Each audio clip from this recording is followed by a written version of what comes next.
Quem? Sigam eles. Tem quase 300 pessoas nos acompanhando pelo YouTube. Compartilhe o vídeo com seu colega, com seu vizinho, com aquela amiga que precisa ficar por dentro desse assunto. Aliás, todos nós precisamos ficar por dentro desse assunto, então compartilhem. Enquanto a gente arruma aqui o palco, eu queria agradecer a presença da delegação do Ministério da Saúde de Moçambique. Que bom tê-los conosco.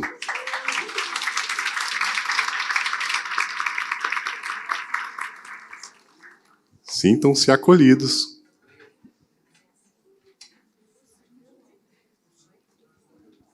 Vamos então ao nosso próximo bate-papo. Mídias sociais como ferramenta para a oferta de prevenção do HIV. Quem vai coordenar este bate-papo para a gente é a Jeane Félix, pesquisadora da Universidade Federal de Alagoas.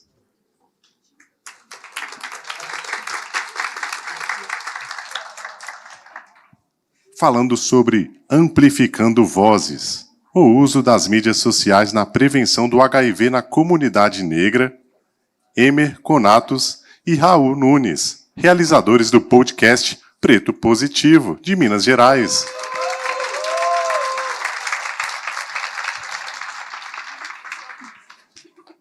Engajamento digital, abordando a prevenção em redes sociais, Ricardo Cores, médico infectologista e comunicador, também de Minas Gerais.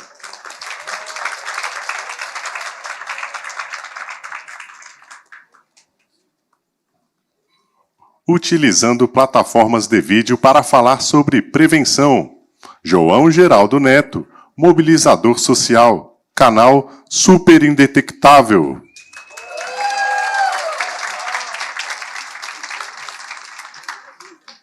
Olha, eu já aprendi muito com o nosso primeiro bate-papo.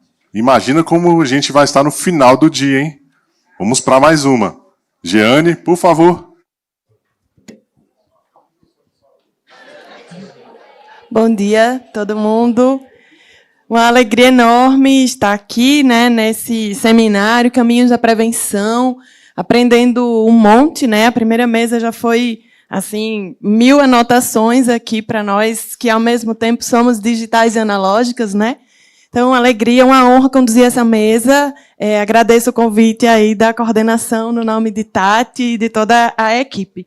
Então, eu já fui alertada sobre o tempo, viu, gente? Então, eu vou tentar ser firme com o tempo para a gente garantir o debate, né? Acho que isso é bem importante. Então, sem muitas delongas, começamos aqui com vocês. Emer e Raul, amplificando vozes, o uso das mídias sociais na prevenção do HIV na comunidade negra. Testando, tá funcionando aqui. Bom dia a todo mundo que está aqui. Vamos começar, né? Então, Vamos começar, então. Eu sou Emer, vou me apresentar primeiro. Eu sou Emer, tenho 30 anos, eu sou artista de modo geral, sou formado em teatro, em artes cênicas, dou aula também para crianças e adolescentes, dou aula de arte em escola pública, pela prefeitura. Eu moro em São Paulo e vivo com HIV há cerca de uns 5 anos, mais ou menos. Eu tenho 30 hoje, e aí o podcast entrou na minha vida, né? Vou deixar o Raul se apresentar e depois a gente fala um pouquinho do podcast. Mas o que me incentivou mesmo a falar sobre HIV e vir a público, né, foi a questão de que eu já trabalhava, na verdade, fui me aproximando usando a arte para falar sobre questões sociais. Então, já falava sobre questões raciais, sobre questão de sexualidade, de gênero. E aí, quando veio a questão do HIV, eu pensei, eu não posso deixar de falar sobre isso, né? E aí depois veio a oportunidade do podcast com o Raul. Bom dia. É um prazer imenso estar aqui ao lado de tantas pessoas que a gente conhece. Eu quero agradecer primeiramente a equipe do Ministério, em especial a Beatriz, que acompanha a gente nesse processo tão carinhoso. Muito obrigado. Me chamo Raul Nunes, eu sou de Nova Lima, região metropolitana de Belo Horizonte. Vivo com a Gabriel Estrela também, que é uma das pessoas que hoje eu agradeço muito por ter conhecido pessoalmente, porque no início foi uma pessoa que online teve muito do meu lado. Só que ainda faltava algo para mim que era uma questão de identificação. E isso demorou um tempo, porque eu não conseguia ver isso em Nova Lima ou em Belo Horizonte, através das redes sociais também, que era bem no início de 2016, assim, então faltava um pouco dessa troca mesmo que a gente tem hoje. Até aparecer esse ser de luz na minha vida, chamado Emer Conatos, e a gente fez uma live na pandemia, através de uma amiga em comum, a Dana Lisboa, e foi química, foi combustão no primeiro momento que a gente começou a conversar e uma questão de identificação. E aí a gente questionou muito uma questão que foi: se tem tanta gente preta morrendo de HIV e AIDS no nosso país hoje em dia, por que tem tanta gente falando tanta gente branca falando sobre isso? As referências que a gente tem sobre HIV e AIDS no nosso país, como influenciadores ou comunicadores sociais, são pessoas brancas. E aí passou alguns dias dessa live, o Emer falou: olha, tem uma plataforma de streaming que quer que está fazendo um programa de impulsionar criadores de conteúdos negros e indígenas, e eu vou mandar o roteiro que a gente fez para avaliação nesse edital, enfim. Isso nos 45 do segundo tempo. Então, assim, falei... No último dia. No último dia. E aí, dias depois, de 1.000 inscritos, a gente foi selecionado.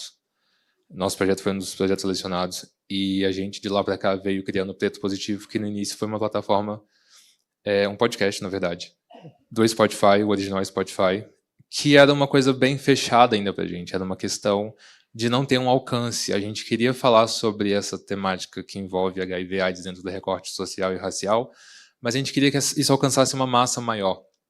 Então, como fazer isso? Como criar um podcast? Como criar uma plataforma de acolhimento e de informação que pode expandir? Então, a gente foi aos poucos criando esse produto. E eu vou deixar você falar agora sobre.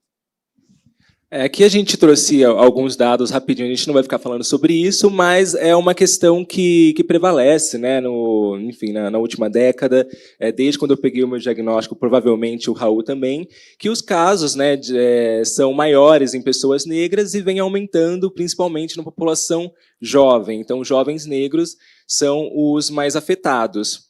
Aqui a gente vai falar um pouquinho das coisas que a gente fez, né, ao longo dos anos, o que esse projeto proporcionou para a gente. Você quer começar, Raul? Quer falar sobre essa parte? Pode ser.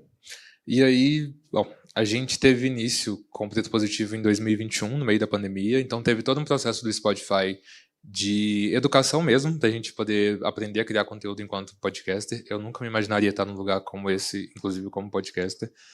E ao longo desses anos a gente teve um alcance muito legal nas mídias sociais, através do Instagram, através do X, que é o Twitter.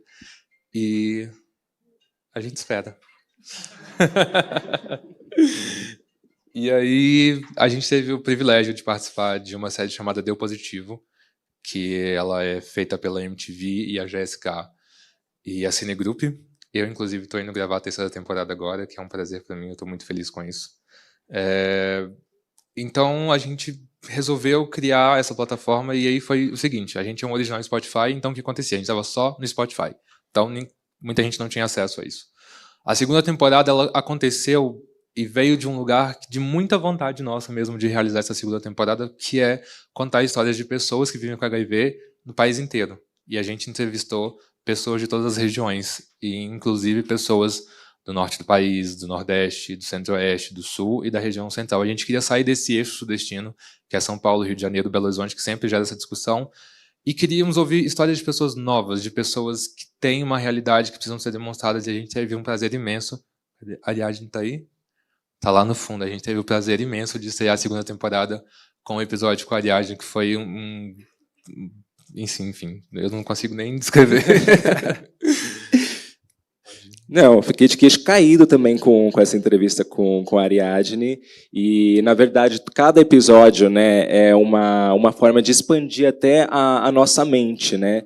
Então, a gente colocou aqui o que construímos, né? Porque, geralmente, quando você pega um diagnóstico de HIV, e nesse processo de construir narrativa, de construir imaginário, né? De trabalhar com imagem, a gente teve uma preocupação muito grande em como a gente podia transmitir quem a gente era. Não trazer essa coisa só do HIV, dessa coisa institucional, da imagem do HIV, mas trazer também, enfim, nosso estilo de vida, quem a gente é, e para além do HIV, né? O HIV ele passa a ser só mais uma informação. E quando eu digo só, não é diminuindo, porque a gente sabe que não é simples, que não é fácil viver com HIV, tanto na questão clínica, né, das questões, né, biológicas, quanto nas questões sociais, mas a partir do momento que você pega um diagnóstico, você precisa conseguir tomar as melhores decisões de como você consegue viver da melhor forma possível com esse vírus, né?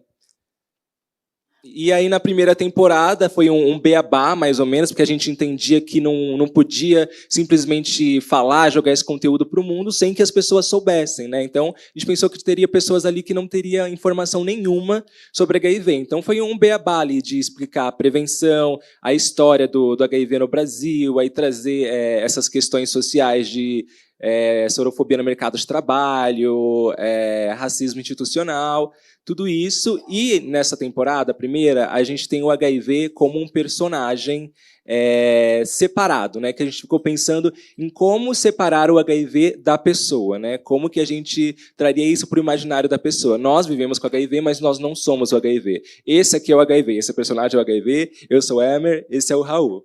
E aí, você quer falar da segunda temporada, amigo?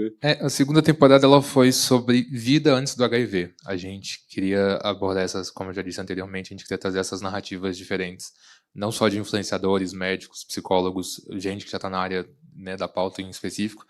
E a gente foi atrás de uma galera que, assim, a cada história que a gente contava, a cada história que a gente escutava, a cada troca que a gente teve, foi uma troca muito autêntica. E fez a gente refletir muito sobre a situação do nosso país hoje em dia em relação ao HIV e os atrasos que ainda existem. A gente está falando de uma epidemia de mais de 40 anos, que é um país que serve, de certa forma, a medicação de forma gratuita. Ainda tem lugares que não alcançam. A gente está falando de pessoas que moram em situações de vulnerabilidade, como eu posso dizer.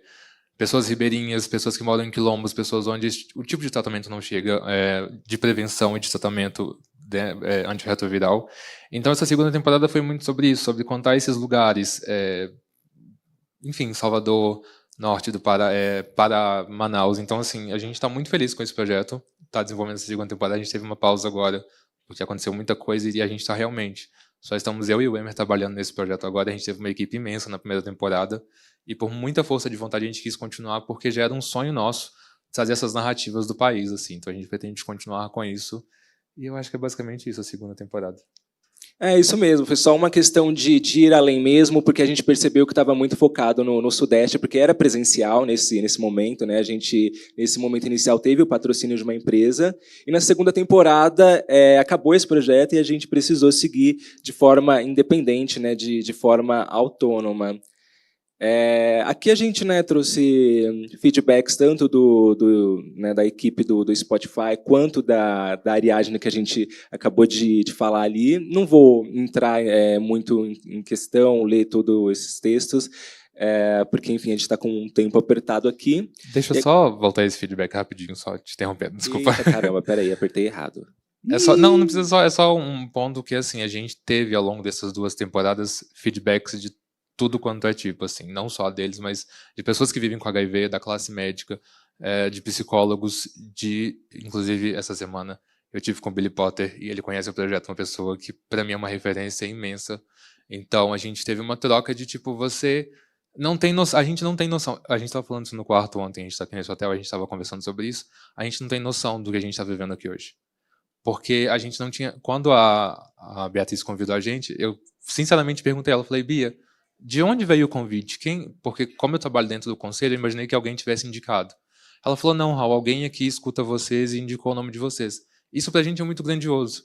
E eu, enquanto uma bicha do interior de Minas Gerais, o Emer, como uma pessoa que vive na periferia de São Paulo, que vivia na periferia de São Paulo, a gente não tem noção do que é estar sentado aqui nessa sala hoje, falando para 150 pessoas dentro do Ministério da Saúde. Então, esses feedbacks, eles criam esses espaços, sabe? Então, eu fico muito feliz de estar aqui hoje. A gente está bem feliz. E a gente agradece imensamente, porque é isso, é essa identificação. A gente quer trazer isso. A gente não é influenciador. A gente é comunicador social. A gente está aqui fazendo o nosso papel para poder levar informação para as pessoas que precisam de acolhimento, que é o que falta. E aí, falando ainda sobre o que falta para nós, né, óbvio que a gente está trabalhando com redes sociais, falando de como ampliar vozes, de como levar isso para uma plataforma de áudio, como levar isso para série e tudo mais. Só que a gente não pode esquecer também, né, dos algoritmos, né, de como a inteligência artificial ela também é uma reprodução, né, da inteligência que a gente já conhece, que é uma inteligência humana estruturada em racismo, né? Tem um racismo estrutural também, e a gente enfrenta problemas como, por exemplo, hoje eu tenho até medo de postar alguma coisa e citar que eu sou uma pessoa negra, ou colocar negro. Às vezes, quando eu vou digitar negro, negra, eu coloco com algum número, mudando algum código, porque isso pode ser relacionado a algo ruim pelos algoritmos e não ser distribuído, por exemplo. Se você coloca na inteligência artificial, cabelo ruim, provavelmente vai aparecer uma pessoa negra. Pessoas negras são adjetivadas por essas tecnologias, por algoritmos, como coisas ruins, né? Coisas feias, coisas ruins, coisas violentas. Então a gente tem até medo, às vezes, de entrar nesse lugar de discurso de somos pessoas negras, porque às vezes isso até atrapalha a gente. Até em relação a discurso mesmo, né? Quando a gente fala o preto positivo, né? Mas as pessoas falam, mas por que preto? Branco não tem HIV? Gente, branco tem HIV, o podcast serve para todo mundo, mas a gente precisa direcionar esse conteúdo para a nossa comunidade, porque a gente não vê, né, o público geral direcionando esse conteúdo. Então, quem quiser ouvir e ver o nosso material, vai aprender sobre HIV e sobre AIDS, mas a gente precisa direcionar esse conteúdo. E a gente trouxe um exemplo aqui, né, da Forbes, Top Creators, geralmente aparecem pessoas brancas, enfim, é realmente uma coisa para se pensar. Falando em coisas para se pensar, você quer deixar essa reflexão final, Raul? Pode. Da Lélia Gonzalez, então, uma intelectual e antropóloga. O racismo, ao desumanizar o negro, permite a construção de uma sociedade que naturaliza a violência e a exploração. Ele fortalece todas as outras formas de opressão ao criar uma hierarquia entre os seres humanos. É basicamente o que a Emer acabou de citar. E é nesse lugar da gente sair daqui hoje, a gente tem um dia inteiro de atividades, sair daqui hoje refletindo sobre o impacto que as nossas vidas causam na vida de outras pessoas, e a gente não tem noção disso. E acho que enquanto pessoas negras, a gente está aqui hoje, reforça que essa identificação ela gera e ela pode alcançar outros patamares e outras pessoas. E o que a gente faz aqui hoje, nós todos, é simplesmente compartilhar uma informação de algo que já acontece há 40 anos. Alguém falou isso mais cedo, eu não vou lembrar quem foi. Mas a gente está num looping. Existem avanços, existem métodos de prevenção, mas ainda 40 anos é muita coisa. O que está faltando para a gente diminuir ou acabar com a AIDS e o HIV? É difícil, porque a cada dia que passa, são pessoas negras que estão morrendo em relação a isso. São pessoas brancas, são pessoas indígenas, são pessoas... Tem gente morrendo. Então a gente precisa fazer alguma coisa. É ótimo estar aqui, é ótimo fazer isso na rede, é ótimo fazer isso dentro de plataforma de streaming, mas e lá fora? Como a gente pode fazer isso lá fora? Então, acho que a reflexão que a gente deve sair é como fazer um mundo melhor a partir do que a gente é. E, para mim, é isso. Sim, e o que a gente espera com o nosso trabalho, só para finalizar, é, de fato, incentivar pessoas negras a falarem cada vez mais sobre esse assunto e quebrar o silêncio nas nossas comunidades. Obrigado. Obrigado.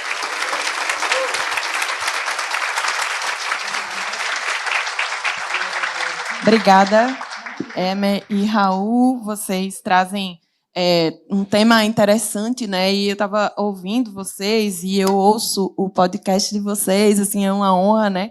Como eu disse, mediar essa mesa, porque o que fica desde ontem que a gente está nessa discussão aqui no comitê é o que nós precisamos aprender, né? E vocês vão finalizando um pouco, acho que com essa mensagem, né? Do que ainda precisamos aprender 40 anos depois e continuamos, né, com números muito altos ainda. Então, é importante a gente pensar muito, mas eu não vou me alongar, não. Vou passar aqui que a gente tem um debate bem bom. Vamos agora para o engajamento digital, abordando a prevenção em redes sociais, com o Ricardo Cores. Tá funcionando. Então, eu sou Ricardo Cores, médico infectologista. Vocês já me conhecem, né, das redes sociais. Mas hoje eu estou aqui em redes reais, né, para conversar com vocês, debater um pouco sobre o que mudou, né, as grandes novidades de algo. A gente tem que debater cada vez mais, né, e quebrar desafios, quebrar estigmas, preconceitos, né, para ter um verdadeiro uma verdadeira forma de prevenção, né, para todos e todas. Eu vou passar slides também. Cadê? Vamos lá. Obrigado. Então, acho que esse aqui é o primeiro. Cadê? Está aparecendo? Tá bom.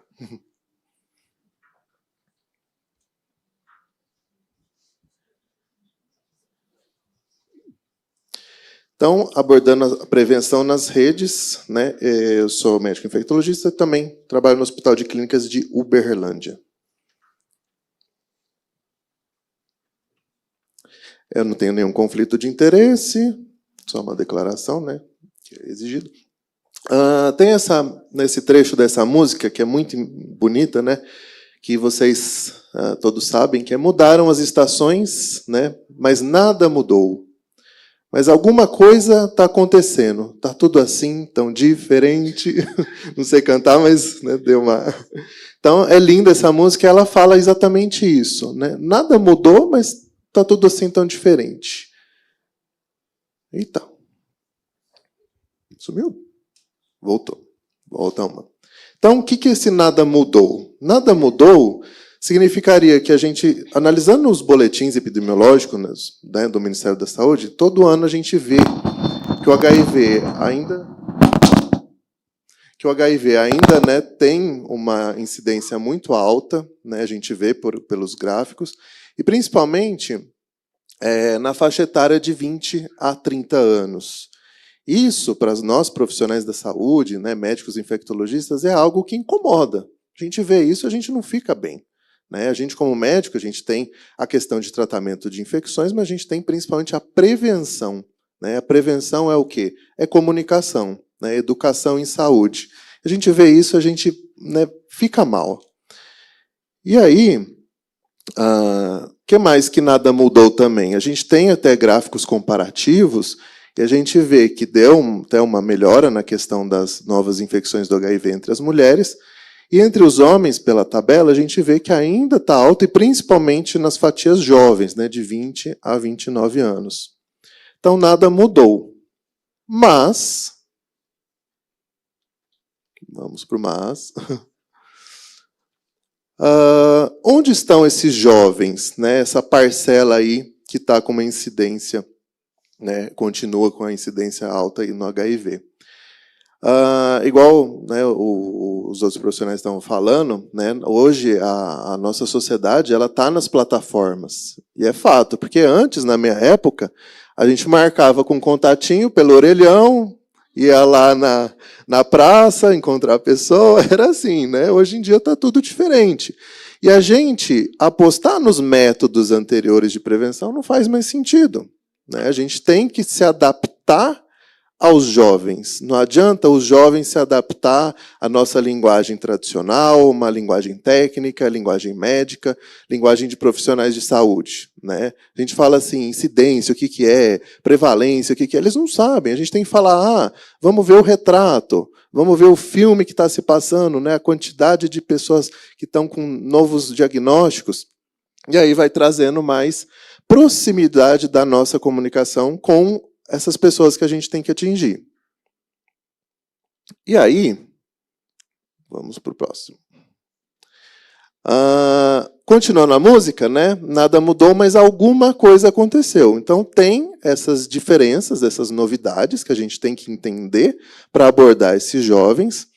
E eu estou aqui com uma rosquinha na mão, que é justamente o que eu abordo nas redes sociais, que eu pensei justamente o seguinte, onde estão esses jovens? Esses jovens estão nas redes sociais.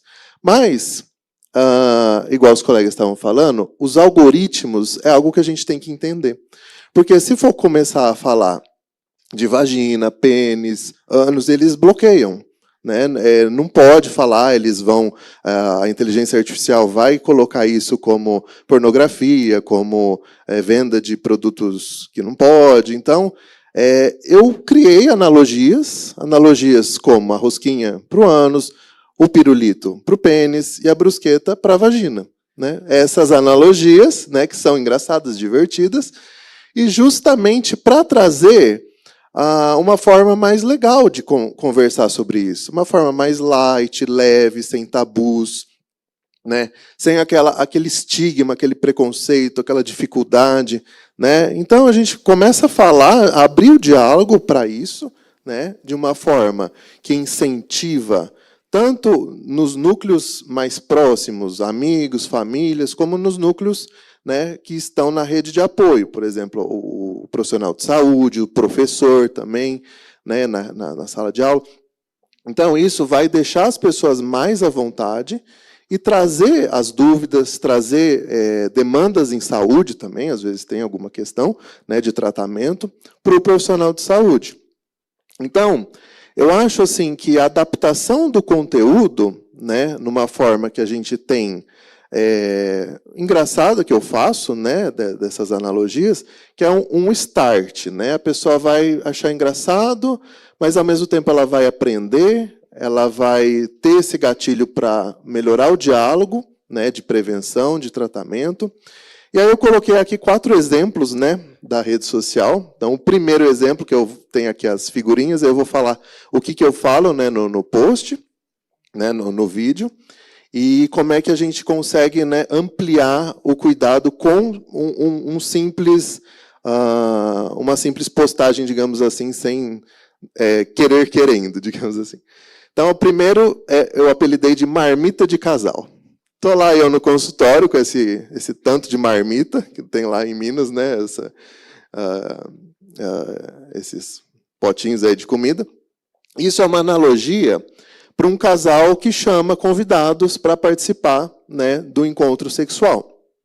E isso tem que ser dialogado, né? Tem que ser dialogado porque precisa de mais tecnologias de prevenção, precisa de preservativo, cada inserção é um preservativo novo, tem que garantir que as pessoas estejam, né, com uma ampliação do cuidado, testagens regulares, uso de PrEP. Então, isso abre o debate para a pessoa falar o quê? Ah, legal, me identifiquei, né? Quando eu for chamar outras pessoas aqui em casa, eu vou ter isso, ter esses cuidados. Ou mesmo para chegar no consultório e falar, doutor, aconteceu que teve uma festinha em casa, transei com vários, e foi isso, e tudo bem, né? Não precisa ter vergonha com isso. Faz parte do comportamento humano, né? E ao fazer parte do nosso comportamento, a gente, como profissional médico, a gente é do Ministério da Saúde, a gente não é do STF, né? A gente não julga as pessoas, a gente está para fazer prevenção. E fazer prevenção é entender os comportamentos e traçar, né, essas abordagens aí de prevenção sem vergonha mesmo, sem tabus. O próximo é PrEP com quê? Né? Que às vezes a pessoa fala, vou numa festa, vou beber, mas não vou usar PrEP porque, né, não sei, não pode beber, e acaba não usando a PrEP. Então, e é uma coisa que a pessoa às vezes não vai lá no médico e vai falar assim, doutor, mas pode isso com bebida alcoólica? A gente tem esse estigma ainda, né? O médico que julga, que vai falar, nossa, mas você vai beber? O que é isso? A gente sabe que a nossa população bebe, e assim, a gente vai trabalhar com redução de danos e saber que não tem interferência com o álcool. Então, a gente pode usar a PrEP, sim, deve. Eu até coloquei, eu fui num barzinho, teve todo um cenário, e aí a gente tem, né, a bebida alcoólica, o suco, o refrigerante, pode sim usar a PrEP, né, com os líquidos aí, né, com as bebidas. O outro post foi sobre carga viral, né, que eu peguei essa analogia de eu ir no supermercado, empilhei um tantão de caixa, né, no atacado lá, e falar que é difícil a gente carregar quando a carga viral está alta. Mas se a gente faz o tratamento correto, né, deixa a carga viral indetectável, que é 0 transmissão, aí no vídeo, né, mostra as cargas, né, baixando. A pilha lá fica e quase nada, né? Então, o uso do medicamento correto, né, o acompanhamento médico, né, com o profissional de saúde, vai fazer o quê? Com que essa carga viral baixe. A pessoa que vive com HIV, ela não vai mais estar, né, transmitindo, vai estar mais leve a vida, mais tranquila, né, e colocando, então, nessa analogia. E a pessoa vê aquilo, ela fala, nossa, mas né, um tanto de caixa empilhada e ficou, né, mais light, mais leve. Nossa, eu quero minha vida assim, né? Eu quero tratar, interessante, e fala que a imunidade aumenta, você fica mais forte, né? Então, com essas analogias, a pessoa não precisa fazer toda uma questão assim de difícil entendimento, que a carga viral é uma replicação do vírus, que é medida pela PCR. Não, a pessoa não precisa saber disso.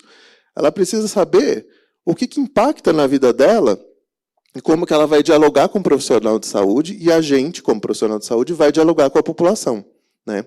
Então, e aí, o outro post é sobre PEP 72 horas. Existe a PEP, né, que é a profilaxia emergencial do HIV, mas que muita gente desconhece, né? E aí, muita gente desconhecendo, eu coloquei na rede, né, sobre a PEP, mas mesmo assim tem aquela questão de como é que usa, onde que vai para pegar. Então tem muita coisa ainda que a gente precisa, né, explicar. E aí, o mais importante da PEP é a pessoa saber que ela tem um prazo. Ela tem 72 horas. Se passar daquilo, a gente não tem mais eficácia, né, comprovada.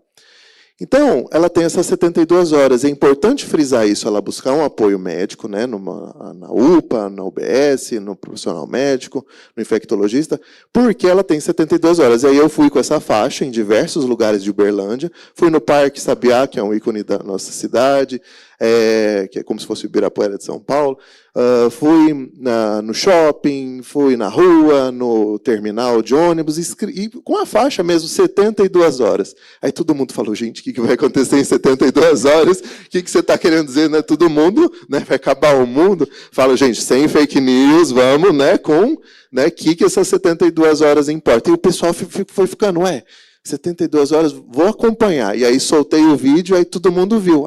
72 horas, caso aconteça, né, você tem 72 horas para buscar a profilaxia emergencial do HIV.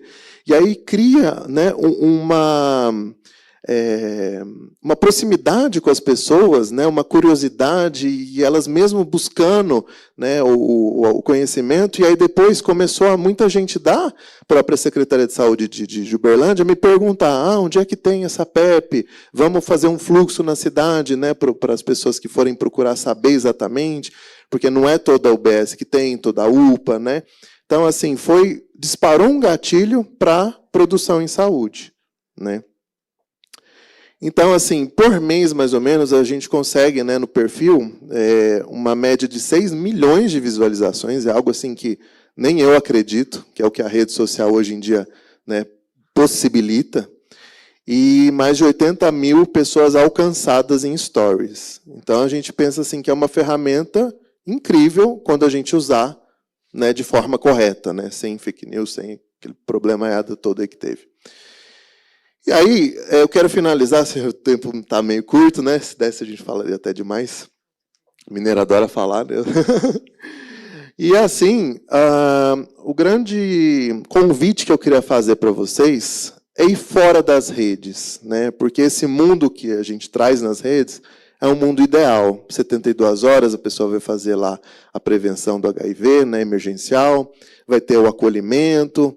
Mas e fora das redes? As pessoas nos CTAs estão, né, preparadas para chegar uma pessoa e falar, doutor, eu tive uma marmita de casal em casa, né, o que eu tenho que fazer agora? Aí a pessoa, opa, regala o olho. Não, né, fora das redes, como é que é isso, esse atendimento? A gente está preparado para um acolhimento verdadeiro, né, uma humanização verdadeira, né, ou uma humanização que está lá na teoria, mas que no dia a dia a gente ainda está com preconceitos, com julgamentos, né, que impedem de uma verdadeira prevenção do HIV?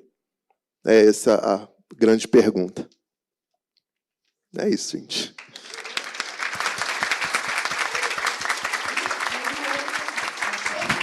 Obrigada, Ricardo.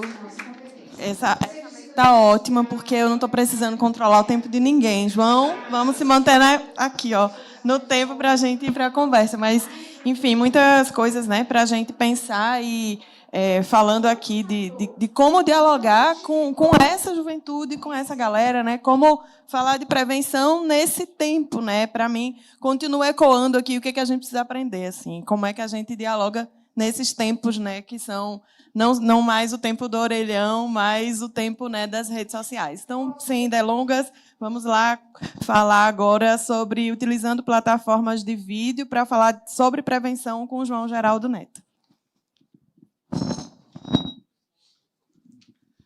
Oi, bem, eu já vou começar explicando que eu sou extremamente nervoso.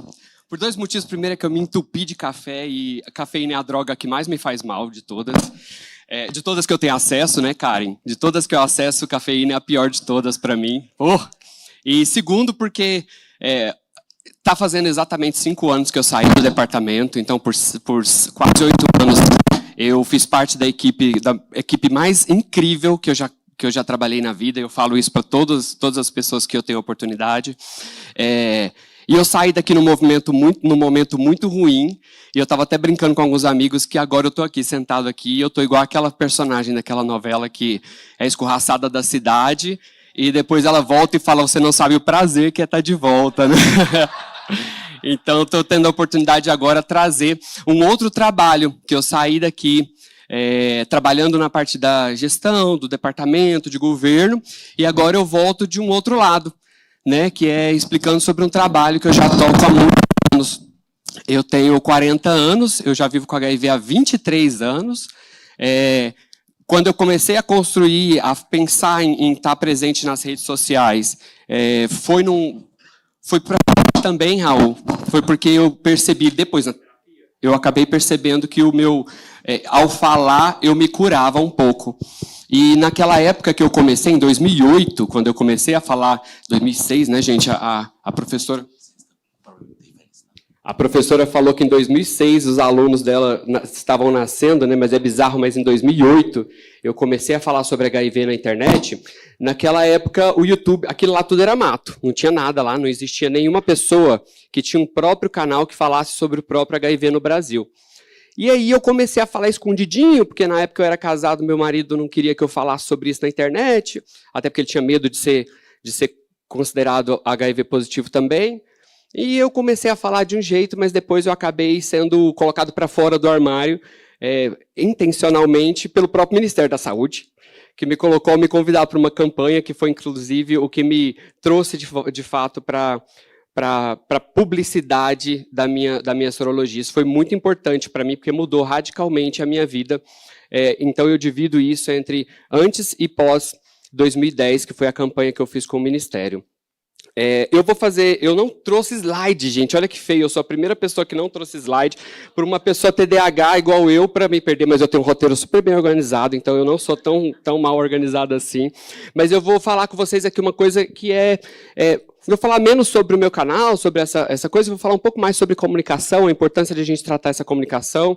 Queria dizer também que eu estou super me sentindo lisonjeado, eu estava falando ali com os meus amigos, que eu estou me sentindo muito lisonjeado de estar aqui com os meninos, que o Raul e o Emer, que eu conheço há algum tempo já, né, desde quando eles começaram com o projeto deles.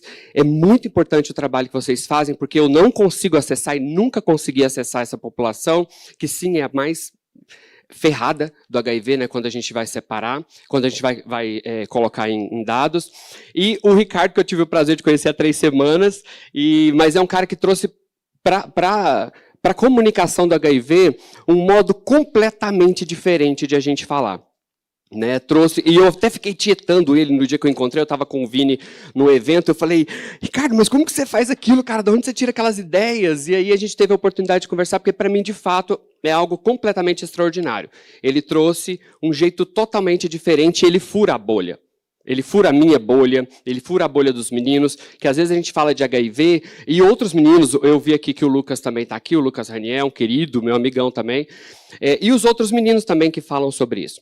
Mas lá atrás, quando eu comecei a falar sobre HIV, na internet ninguém falava. Isso era um assunto muito complexo. Então a gente tinha muita dificuldade para poder criar conteúdo. E o que me despertou a falar sobre isso? O fato de que a ciência era algo limitado. Ou era a academia, ou eram a especialistas. E ela continua sendo assim. Né? Há muitos anos já que eu estou tentando fazer esse trabalho diferente, mas ela continua sendo assim. Então eu pegava artigos científicos que eu acreditava que eram interessantes e traduzia, né, para eu entender o que estava falando aquilo, e eu traduzia para um português compreensível, para algo que não fosse aquele português técnico, né, o mediquês, que a gente ainda tem até hoje, ainda pessoas que acham, médicos que acham que se comunicam com seus pacientes e não se comunicam. Então eu comecei a traduzir isso nos vídeos, e as pessoas começaram a gostar, seja porque ninguém falava, seja porque a linguagem estava adequada. O fato de eu também estar falando aquilo na internet e falando do próprio HIV chamou muita atenção. Tanto que os vídeos no meu canal que tem mais acesso são os vídeos onde eu conto como que eu descobri o HIV, como que foi meus relacionamentos para HIV. Eu acho até meio estranho isso, eu até tentei diferenciar um pouco da minha vida pessoal da vida do canal, mas acaba que não tem jeito, as pessoas têm interesse em saber disso. E o mais importante que eu acho que a comunicação traz é essa possibilidade, a comunicação digital ela traz essa possibilidade de a gente acessar lugares onde a sociedade civil organizada num geral, como as organizações não governamentais, elas não conseguem acessar. E eu me lembro muito bem, lá em 2008, quando eu comecei a falar sobre isso, em 2009, quando eu comecei a me envolver com o movimento social, na época de jovens, né, que eu era jovem, como alguém brincou, Tati brincou comigo que eu ainda era jovem. Foi Tati ou foi... Ah, foi Narinha que trabalhou comigo quando eu entrei aqui. Jeane Félix, Jeane, que trabalhou comigo quando eu entrei aqui, ela falou comigo que eu ainda era jovem, né, e eu de fato fazia parte da rede de jovens. E naquela época eu sofri muita reclamação, me chamavam de ativista de sofá. Até pouco tempo me chamavam de ativista de sofá, porque eu era na internet que eu fazia o meu ativismo, né, a minha incidência lá, que eu também não gosto muito de dizer que eu sou como é que você falou? Que é aquela... Influenciador. Eu gosto de falar que eu sou um mobilizador social. Então eu falo, eu sou um criador de conteúdo e mobilizador social. São o que eu gosto de ser intitulado. Então essas críticas podiam ter me afastado, mas a gente acabou vendo que essa era uma tendência irreversível. E ela é, de fato. Então hoje, todos nós aqui, dos 27 estados, né, como a Tati falou, dos 27 estados que estamos aqui, não dá para a gente mais ignorar que a presença digital é essencial para a gente acessar esse público. Então, a gente precisa estar na internet. E quando eu falo na internet, eu falo não na internet do site, eu falo da internet dos meios digitais. A gente precisa estar no Instagram, a gente precisa estar no WhatsApp. O WhatsApp, que é um meio de comunicação super utilizado no Brasil. E aí tem sempre aquelas pessoas, mas a gente não vai falar para todo mundo. Gente, ninguém vai falar para todo mundo. Mas nós temos hoje quase 80% da nossa população do Brasil que acessa a internet. Então vamos falar para esses 80% e vamos esquecer de falar, mas e aquele pessoal ali? A gente vai olhar também para essa minoria que ainda não tem acesso à internet. Para isso, a gente vai trabalhar com políticas para essa população. Mas a gente tem um potencial absurdo, gigantesco, majoritário nas nossas mãos. Então vamos falar sobre isso, né? E aí, falando agora um pouquinho mais sobre o canal, eu comecei nessa época quando eu pensei, eu vou morrer, eu não sei o que fazer, vou viver até meus 30 anos, me descobri com HIV aos 25 anos, 26 anos já estava tardio, 6 anos, 5 anos de diagnóstico, mas nunca adoeci. Felizmente, o Ministério da Saúde mudou ali as diretrizes e eu acabei tomando medicamento antes de adoecer, de desenvolver a AIDS. 10 anos de infecção, não adoeci. Isso foi muito bom, né, porque estava ali vendo a evolução de fato. Isso foi muito bom também porque eu transmitia isso para as pessoas. Então, as pessoas viam e acompanhavam o que estava acontecendo. Então agora porque o João tem um relacionamento com uma pessoa que não vive com HIV, ele pode tomar o remédio. Então isso acabava despertando nas pessoas que não tinham acesso ao movimento social organizado, que faz um trabalho incrível, mas é limitado, assim como o meu trabalho também é limitado. Lembra? Eu consigo acessar até 80%. Mas está lá o movimento social organizado, as ONGs que fazem seus grupos, existem unidades de saúde que fazem seus grupos presenciais também, né? E aí, como que vinha a ideia para criar conteúdo? Né? Primeiro, era o que eu percebia que as pessoas estavam perguntando. E já nas primeiras coisas que apareciam os meus primeiros vídeos que eu publicava, já começava a aparecer demanda. Tipo, João, mas e janela imunológica? A bendita janela imunológica. Todo mundo que trabalha com HIV sabe a bendita janela imunológica. Todo mundo pergunta. A segunda coisa, João, fui exposto e estou com medo de pegar HIV. Você tem que falar para essas pessoas, porque elas estão aflitas atrás de informação. Então, a gente precisa falar para elas. E não é o João apenas, eu apenas. Tem que ser o João, o Raul, o Emer, o Ricardo, o Vinícius, e o Lucas e todas as outras pessoas que falam sobre isso. Né? Então, a gente precisa falar, porque cada pessoa vai acessar. E lá, quando eu comecei, muito bom é que o Gabriel Estrela, ele até falou comigo aqui agora, ele queria ter vindo, mas ele vai trabalhar até mais, vai ter aula, parece, até mais tarde. Mas o Gabriel foi até mim e falou assim, João, eu queria entender como funcionam as coisas. E eu achei tão incrível ele se colocando à disposição para falar sobre isso de uma maneira organizada. Ele é muito organizado, né? Chatão mesmo para se colocar. E ele fez tudo muito organizado, e ele atingiu um público muito legal. Então é muito bacana ver hoje que existem pessoas que falam com tons diferentes. Né? A gente tem meu amigo, o Luciano Ambrós também, que fala lá no TikTok, está super presente lá no TikTok, que é um outro perfil eu nunca vou conseguir. Eu nunca vou conseguir falar igual o Ricardo também, e assim por diante. Então, por isso é que cada pessoa, não apenas pessoas que vivem com HIV, né, como não vivem com HIV, mas também pessoas profissionais de saúde que podem vir, como o Vini, e falar na internet, e trazer para as pessoas informações. Por mais básica que seja, do seu jeitinho, a gente consegue levar informações para essas pessoas. Uma das coisas que eu acho que é mais importante disso tudo que a gente faz é a ideia de criar comunidades. Porque não adianta nada. E o que eu estou achando muito bacana é que o meu roteiro está muito sincronizado com o que muita gente já falou aqui. Não adianta nada eu falar sozinho e me manter separado como se eu fosse uma celebridade. Eu preciso criar uma ideia de comunidade. Então, eu preciso que as pessoas que me assistem, as pessoas que estão me acessando, elas entendam que elas fazem parte daquele processo. Elas fazem parte da construção do conteúdo, elas fazem parte da comunicação do conteúdo, elas fazem parte do disseminação da informação. Então, é muito importante que elas se sintam parte daquilo. E como que, por exemplo, eu fiz lá sozinho, com a ajuda de alguns amigos? A gente criou um grupo no Facebook, um grupo virtual. Esse grupo virtual cresceu pra caramba.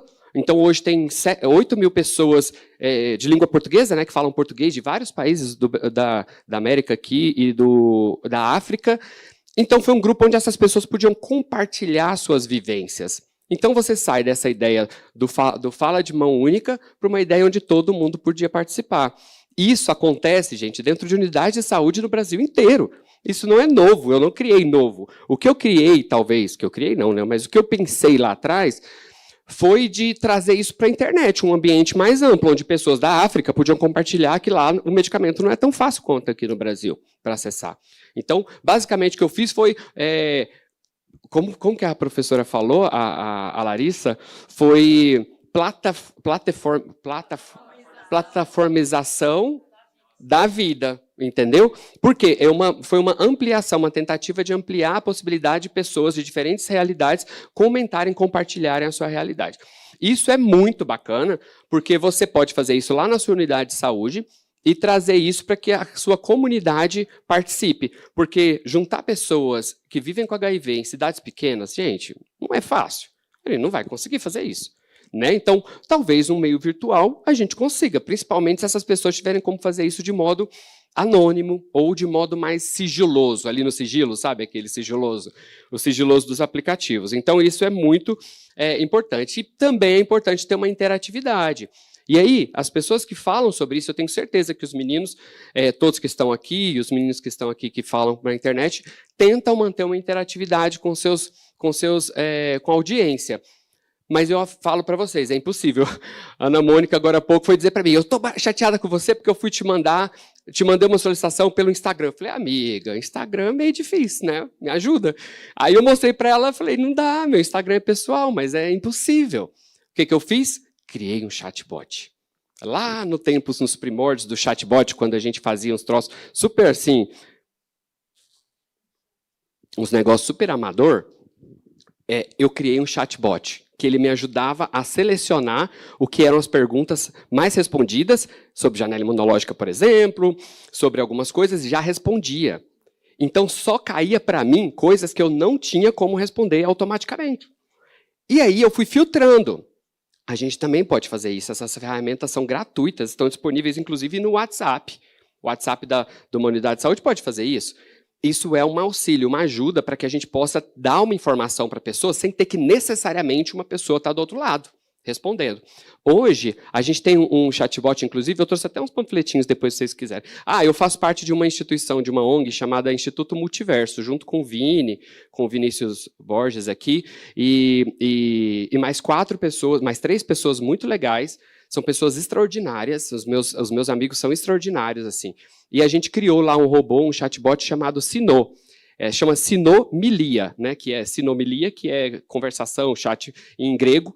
Então a gente criou esse nomezinho raio, assim, Sinô, como a nossa amiga Sinô lá do Ministério, que fala, que responde hoje de uma maneira usando o chat GPT, que é até o último tópico aqui que eu vou abordar com vocês, que é o uso da tecnologia da informação, que é algo inevitável. Ou a gente adianta isso, ou a gente vai ficar para trás. A gente precisa ficar atento às inovações tecnológicas e usar isso ao nosso favor. Quem falou isso? Tá. Nossa amiga ali falou que a gente precisa usar essas tecnologias ao nosso favor, e é fato. Ou a gente usa, ou a gente vai morrer na praia. Porque enquanto isso, gente, tem gente que está usando isso e às vezes com intenções péssimas. A gente precisa usar isso ao nosso favor. Então, se vocês depois quiserem, vocês podem me procurar, eu vou dar para vocês um negocinho, um cartãozinho, como vocês acessam esse chatbot. E as respostas são como pessoa respondendo. E aí eu que educo ele, né? Eu que oriento ele. Então, ele é uma pessoa, um homem que vive com HIV, é gay, usa drogas, faz sexo químico. Ele é mó barato, assim, ele é uma pessoa super legal. Ele é uma pessoinha super legal e ele responde no jeito que a pessoa fala, inclusive em qualquer idioma. Então, se você falar com ele em japonês, ele vai te responder em japonês. Ele é poliglota, ele é foda. Meu bichinho é muito incrível. Meu filho, né? Eu também tenho um filho. E aí eu entro aqui para a penúltima parte, estou acabando, tá? Importância da colaboração. E aí, como Karen aqui lembrou, a gente precisa de muita força de vontade. A gente precisa de parceria, a gente precisa que momentos como esse aqui estejam mais presentes. A gente precisa que editais estejam abertos para poder ajudar os meninos no serviço dele, no trabalho deles, e ajudar a mim, que até hoje não ganhei um centavo para fazer tudo que eu fiz nesses, 15 anos. Entende? A ajudar ao Instituto Multiverso e as outras inúmeras organizações que estão aqui, a de prostitutas que foi ali que falou também, a implantarem isso. Eu estava na conferência de AIDS agora em Munique, um mês atrás, lá eu vi um projeto que gastou para fazer um robô. Isso que eu fiz, $500 mil. Eu falei, meu Deus, eu fiz isso com, R$6. Que é o que eu gastei para pagar o chatbot ali para poder. Então, assim, a gente precisa que essas pessoas estejam engajadas. E não apenas em dinheiro também, tá? Vamos ser realistas, que eu sei que às vezes o dinheiro não rola. Mas a gente precisa que esses momentos a gente ganhe visibilidade. Porque a gente precisa de visibilidade. O que importa para a gente que está na internet também é visibilidade. Então, bora trabalhar com essas parcerias. Porque hoje, infelizmente, o que a gente mais consegue de parceria é farmácia, indústria farmacêutica. Eu não tenho indústria farmacêutica como inimiga, tá, gente? Que fique bem claro isso aqui. Nunca vi indústria farmacêutica como inimiga. Exceto quando elas querem cobrar lá aqueles preços abusivos. Para mim, elas são parceiras. Até porque eu quero que elas invistam muito dinheiro na gente. Entende? Para que a gente possa retornar esse dinheiro de alguma maneira. E, por fim, queria lembrar aqui da questão importantíssima, que é essa ideia, reforçar com vocês a ideia que o futuro da comunicação é digital. A gente não vai conseguir fugir. Na pandemia, a gente viu isso, a gente não tinha outra alternativa que não fosse digital. E lá a gente teve que dar um jeito. Sexo era digital, relacionamento era digital, comunicação era digital, pedir comida era digital. Tudo era digital. A gente não tinha possibilidade de sair de casa. E isso foi um momento de extrema importância para a gente acelerar. Foi um catalisador dessa ideia da digitalização da nossa vida.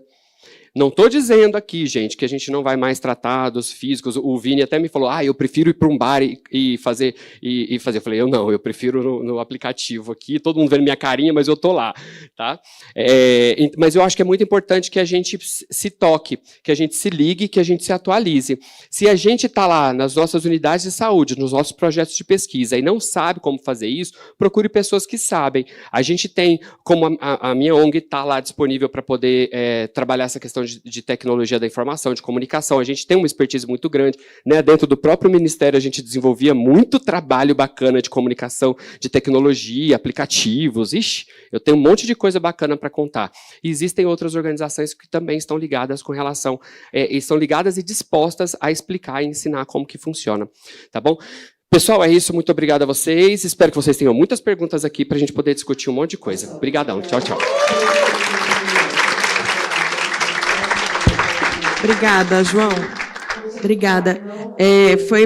Obrigada por vocês terem cumprido o tempo, gente. E aí a gente consegue fazer essa conversa. Mas antes de colocar aqui para a gente poder conversar coletivamente, eu fiquei pensando em como as falas, né, de vocês quatro caminharam na direção de que a gente precisa ocupar diferentes espaços, com diferentes linguagens, diferentes canais, diferentes formas para acessar diferentes pessoas, né? E acho que esse é o desafio, assim, porque se nós fazíamos educação em saúde, comunicação em saúde, falávamos em HIV/AIDS presencialmente, distribuindo panfleto, fazendo oficina, isso continua, mas isso não é mais suficiente. E aí acho que as falas de vocês todos trazem para a gente pensar isso, né? Em como construir coletivamente essas formas de expressão que são diferentes, porque não acessam nenhum canal, nenhuma pessoa, nenhum grupo vai acessar, né, todas as pessoas. Eu também fiquei aqui pensando em como a tecnologia muda, né? Porque quando eu comecei a trabalhar com AIDS, pesquisar AIDS e fazer isso online, João lembra disso, eu usava o Orkut, eu usava o MSN, e aí a gente vai mudando, né? O Facebook já foi um canal super acessado, enfim, a gente vai mudando, então as plataformas mudam, a forma da gente se expressar também muda, né? Então, nesses tempos, nós lidamos com incertezas, com mudanças, né? E isso traz para nós desafios cada vez maiores. E aí, nesses tempos também que não há mais diferença entre estar online e offline, né? Entre digital e presencial, porque tudo isso acontece ao mesmo tempo, né? Vivemos tempos híbridos, os desafios para a prevenção parece que são ainda maiores, né? E nesses 40 anos tudo vai mudando, e aí, lembrando aqui do Ricardo, que trouxe, né, uma música, eu fui pensando, é tudo novo de novo, né? Todo o tempo. Então é isso, gente, vamos abrir aqui para a conversa. Por favor. Tem 2 pessoas inscritas, tem Rafaela. 3, então a gente faz... Tá, 4. Vamos fazer um bloco de 4 pessoas, depois a gente vai se dar mais. Ele se inscreveu aqui primeiro. A gente pede para que sejam colocados dados da paciente no sentido da saúde. Oi, eu de novo. O Dudu de 4 anos atrás nunca imaginaria estar aqui hoje, na verdade, né? Eu sou muito fã dos meninos, do Raul, do Emer. Me inspiram muito. O Lucas também está aqui. O Lucas, inclusive, foi a pessoa que salvou minha vida. Eu sempre digo isso a ele. Porque eu descobri o HIV há 4 anos atrás e fui buscar na internet. Eu já também tá ali, tá? O Vini também. Eu comecei a falar sobre... Fui pesquisar sobre HIV. Encontrei o Lucas. E o Lucas foi quem me trouxe para a imersão do HIV, para saber o que era HIV, porque eu era uma pessoa totalmente leiga. E depois que eu descobri o Lucas, minha vida totalmente mudou, né? E hoje em dia, eu também sou um influenciador de HIV, sou palestrante, criador de conteúdo, comunicador. Eu estava escutando o Ricardo falar, e fora da internet, né? E depois de muito tempo criando conteúdo na internet, sendo influenciador de HIV lá em Salvador, eu entendi que a gente poderia criar muito mais coisas fora disso. Então, comecei no ativismo. Hoje em dia, eu sou embaixador do IBCM, que é um instituto que já existe há mais de 40 anos, que cuida de mais de 86 crianças que vivem com HIV/AIDS. E os meus projetos sociais em Salvador já têm 3 anos e já ajudaram mais de 500 crianças que vivem com HIV/AIDS. E esses projetos foram todos feitos com dinheiro de doações de meus seguidores e também do meu próprio bolso, sem ninguém injetar isso porque é muito complexo, muito complicado fazer esse trabalho em Salvador, porque nem todo mundo quer, né, ter esse vínculo com a gente que vive com HIV. E hoje em dia eu sou, né, fui considerado como um dos maiores influenciadores de HIV da Bahia. E isso é muito mérito por conta da influência que vocês têm para mim, né? Então, muito obrigado por fazerem parte da minha vida e por me fazerem ser o que eu sou hoje. E eu acho que era só isso, era só uma questão de querer agradecer a vocês mesmo pelo que eu sou hoje. Muito obrigado. Obrigada. Agora é Rafaela.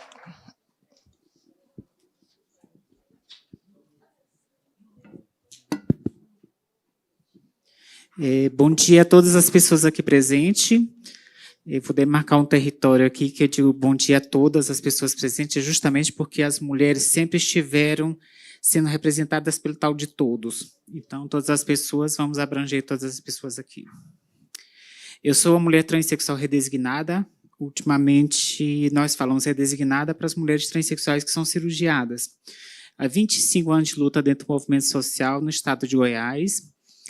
Estou como coordenadora de um dos ambulatórios transexualizadores da Regional Centro-Sul do estado de Goiás. São 25 municípios que nós atendemos.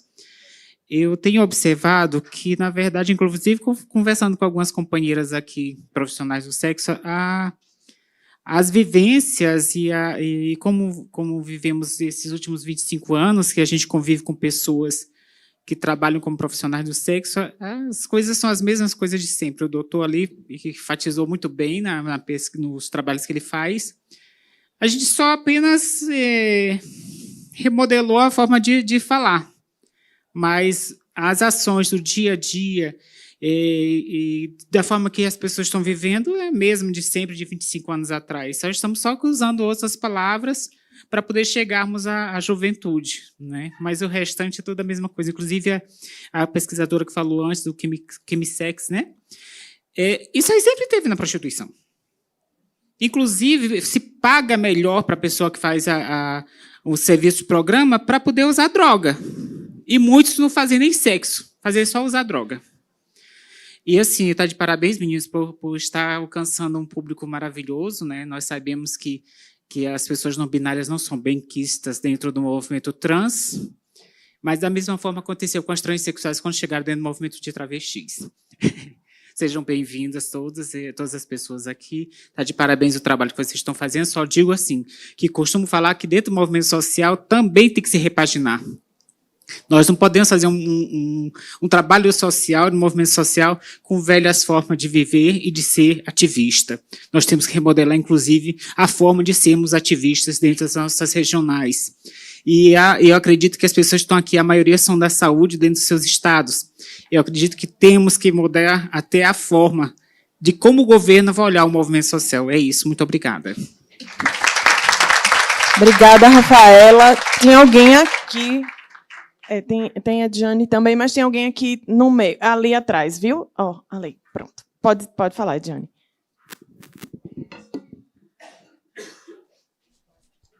Oi, pessoal, bom dia. Dudu é um amor de minha vida, parça nosso lá de Salvador. Meu nome é Diane Oliveira, eu faço parte de um movimento que luta por pessoas que vivem com HTLV. Estou apresentando eles a vocês. Estou muito feliz de estar aqui, principalmente pelas falas que me tocaram muito. Emer falou aqui uma coisa que para além do HIV, e eu falo para além do HTLV. O Raul, ele falou assim, você não tem noção do que eu estou vivendo hoje. A gente não tem realmente noção, né? A gente faz parte de um movimento que existe antes, né, do HIV. Infelizmente, a gente não teve os mesmos influenciadores, né, e não temos ainda. Mas, quando você falou isso, eu digo, meu Deus do céu, a gente estava em Londres no mês passado, com toda a dificuldade do mundo, passando os perrengues que você não imagina, né? Eu pensava que Londres ia ser lindo, mas Londres não é lindo para uma pessoa preta, que não fala inglês, que usa cadeira de rodas. Então, assim, mas eu estou ali tentando resistir. fazendo o possível para levantar a bandeira do HTLV. E aí eu vejo vocês aqui, né, totalmente empoderados, firmes, né? E aí me enche de mais esperança, né? Me enche de muito mais alegria. A Jeane ontem atenta às minhas palavras. Você pensa que eu não estou vendo? Eu estou vendo todo mundo me olhando. E assim, parabéns para vocês, velhos. Né? Parabéns, Dudu, parabéns. Aqui é a minha casca de bala. Parabéns a todas as pessoas que estão olhando para a gente, mesmo que a gente ainda não exista ainda. Então, eu fico muito feliz de estar aqui, né? Quando eu trago a bandeira do HTLV, eu me sinto também assim como vocês, sozinhos. Mas eu sei que existe esperança. Existe esperança porque a gente tem pessoas como Eleusina, que está aqui. Eu te chamo ela de minha chefinha.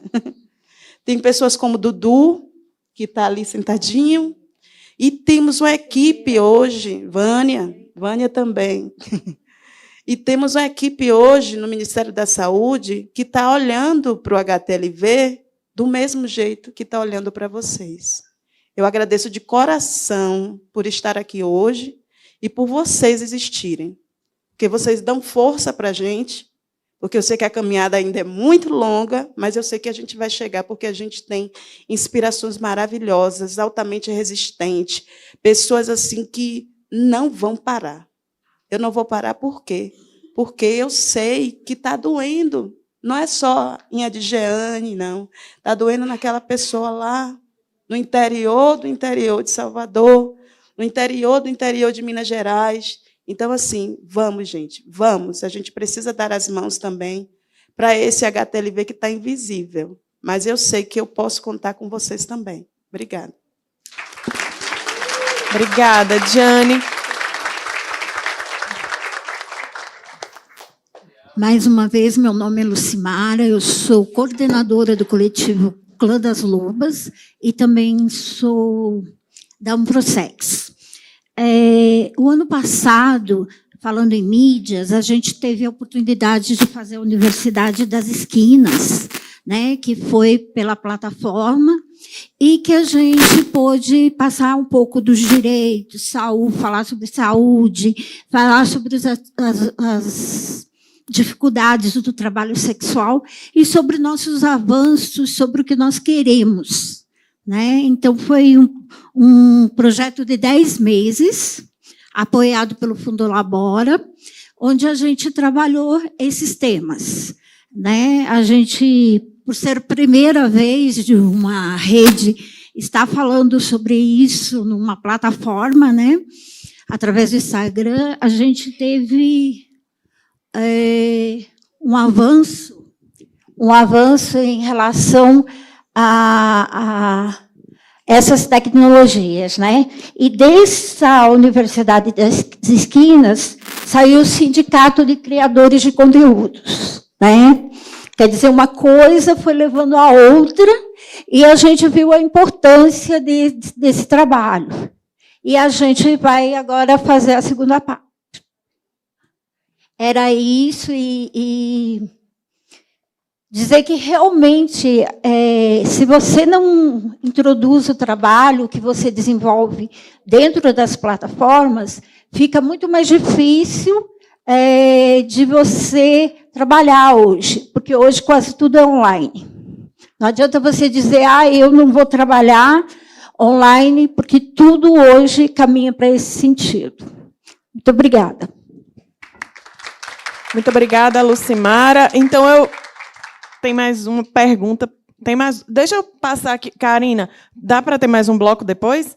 Pronto, são elas que mandam ali. Eu vou fazer assim, vou passar aqui para a mesa para os meninos comentarem. Depois a gente abre um segundo bloco, tá bem, gente? Já tem 2 pessoas inscritas e aí a gente pode ter aí mais outras 2, fazer outro bloco de 4.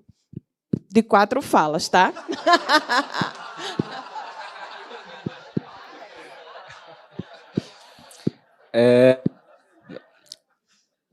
Na verdade, eu acho que eu não tenho mais nada assim a acrescentar, muito pelo contrário. Acho que foi me acrescentando também estar aqui, receber esse convite, esses feedbacks também, perceber, né, que está todo mundo aqui se articulando em prol disso, trazendo visibilidade, né, para diferentes frentes.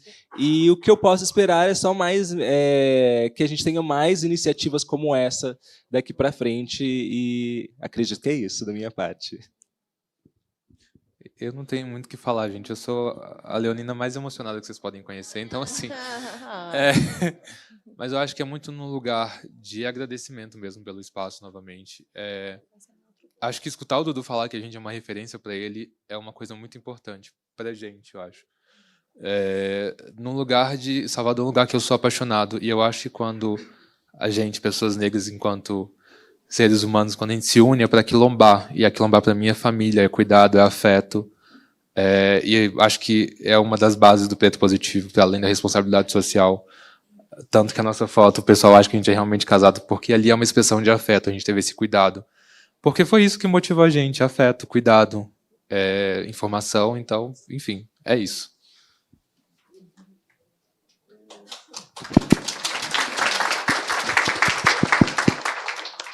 Então, também compartilho, né, dessa alegria de estar aqui, né, no Ministério, conversando com vocês. E realmente é uma questão, né, hoje em dia, de um sistema híbrido, que a gente tem o digital para todo esse alcance, mas o que a gente faz com esse alcance? Então, eu até gosto quando, uma vez, numa roda de conversa, estavam falando, você é influencer. Influencer, né, mas que influencia positivamente. Não um influencer de fake news e bobagens away, né? Então, um influencer com responsabilidade social. E isso, né, o que estavam falando, até a moça falou, né, hoje em dia a gente não pode fugir do digital. É fato. A gente tem que se acostumar com isso. Mas a responsabilidade, o que esse digital vai trazer para o nosso dia a dia, a gente tem que colocar com parcerias, discussão. Então, para o dia a dia, eu achei bem interessante o que o Netinho falou, por exemplo, a própria OBS, ela vai falar assim, não, mas a minha população é muito difícil, ainda mais em Minas Gerais, tem lugares muito longe, né, de grandes centros. Então, como é que funciona para os interiores? A gente tem uma potência muito grande nas nossas mãos. A gente tem a rede social, e a partir daquele gatilho vai vir gente para a OBS. Né? Eu trabalho numa cidade de quase 10 mil habitantes também, cidade de Sacramento, em Minas Gerais. 20 mil habitantes. E nessa cidade a gente inclui uma saúde gratuita, né? Um SUS de qualidade. Por quê? Porque teve esse gatilho, a prefeitura se mobilizou, viu a necessidade de abrir, né, uns canais. Então, a gente tem canal de prevenção de HIV, já tem lá, canal de prevenção de violência também, violência, as maiores foram, né, de gênero, contra a mulher, discriminação. Então, a gente tem, por conta desse gatilho que a rede social trouxe, a gente estabeleceu parcerias dentro, né, da prefeitura, dentro dos núcleos. E aí, a partir desses núcleos, tem o WhatsApp, que aí a pessoa, né, nem precisa se identificar, ela pode falar o nome social, enfim, e aí fala a questão que ela está tendo, e prontamente a gente tem uma equipe, né, uma roda de profissionais que realmente estão impactados e estão, né, querendo mudar aquela situação. Né? A rede social é uma coisa, mas a rede social, ela pode, né, a rede real, ela pode ser muito beneficiada, mas com essa ressalva, né? Porque é o bonitinho lá, e a gente tem que realmente fazer com que a população participe, né? Participe ativamente, né, dessas questões de prevenção que a gente traz. Acho que é isso.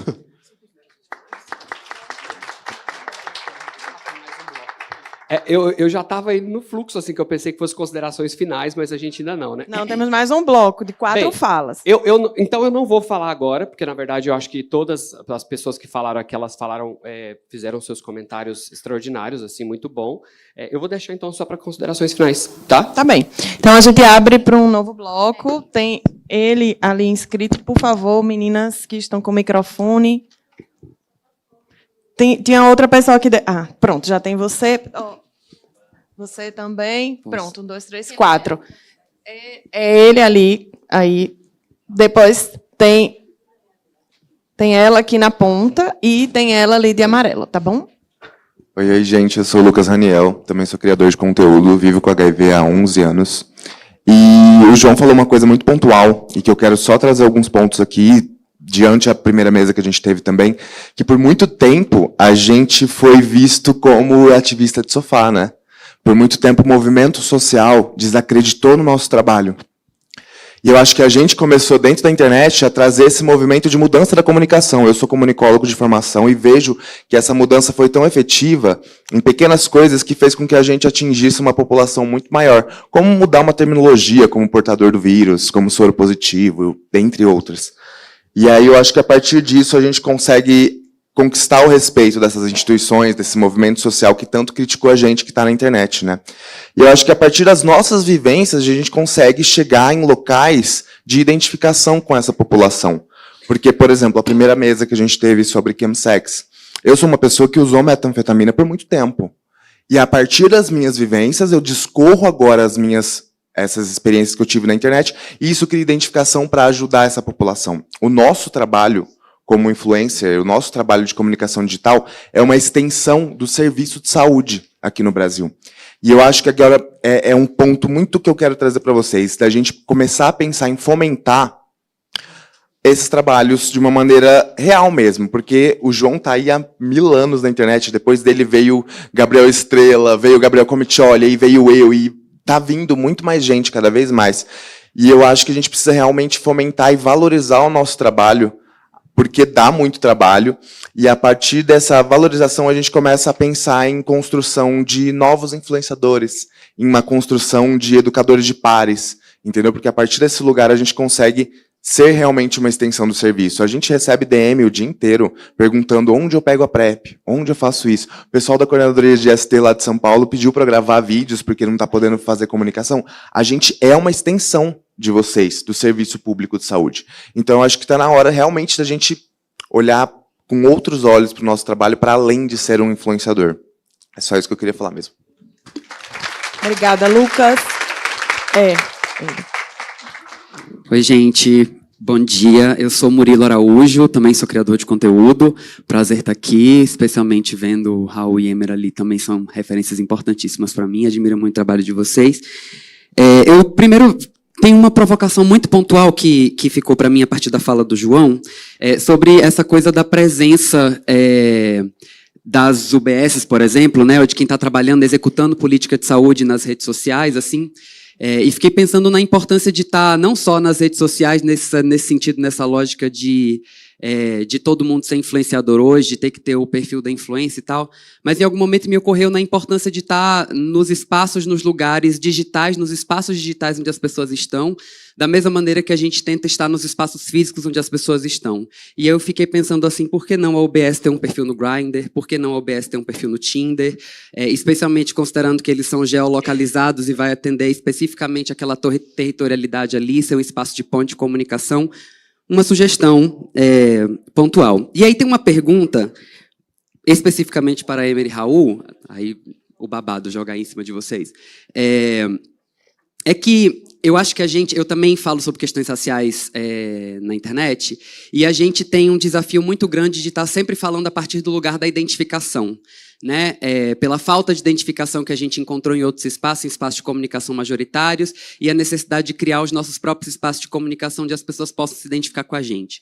Só que quando a gente está falando da realidade de quem está executando política pública de saúde, quem está atendendo público, a gente não tem como lidar com isso o tempo todo. Né? E aí a gente tem, dentro das unidades básicas de saúde, dentro da atenção primária, a gente tem pessoas brancas, pessoas de todas as raças que estão atendendo pessoas de todas as raças, muitas vezes movidas pelos seus vieses inconscientes, e nem sempre se dão conta da necessidade de também se preocupar com a questão da racialidade, desses outros recortes raciais, dentro de qualquer experiência. E aí eu queria provocar vocês a falarem um pouco sobre, a partir da experiência de vocês na produção do Preto Positivo, que pistas vocês dão para quem está trabalhando, sobretudo na atenção primária, ou quem está trabalhando na construção de política, que tipo de preocupação, que tipo de cuidado nesse diálogo com a população negra vocês aprenderam a partir da experiência de vocês, que vocês acham que é importante e relevante para que todas as pessoas possam se preocupar no trabalho cotidiano e na produção de política de saúde? Pergunta desafiadora, mas acho que vocês vão ter pistas aí para jogar. Obrigada, gente. Bom dia. Obrigada, Murilo. Bom dia, eu sou Wanda, sou enfermeira do monitoramento da área técnica de Salvador, no município de Salvador. E, assim, na verdade, é uma consideração. Logo quando eu cheguei, tem um tapete ali, que é o desenho da mandala, e eu tirei uma foto exatamente sentada no centro da mandala. E o que me veio à mente ali quando eu sentei é que eu não sou o centro das atenções, eu faço parte dessa estratégia. E, com isso, a gente lidando hoje com esse processo de comunicação, eu entendo, inclusive, me colocando como profissional da área de saúde, eu não sou da assistência propriamente dita, mas eu lido com assistência porque eu faço monitoramento.